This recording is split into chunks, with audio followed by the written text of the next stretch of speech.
காற்றோடு தலை கோதி நதியோடு தவழ்ந்து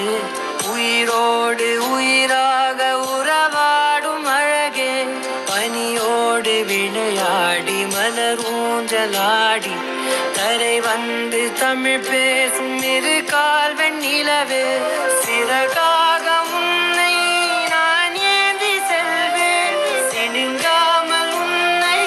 நான் பார்த்து கொள்வேன், ஒரு கோடி இன்பங்கள் உன்னை பார்த்த நொடியில், நான் வாழும் நாள் மட்டும் நீ எந்த மடியில், உன்னை ஈன்ற பொழுதிங்கு கடவுள் தன் முகம் பார்த்த பொழுது உன் பாதம் தொழுது. ராரோ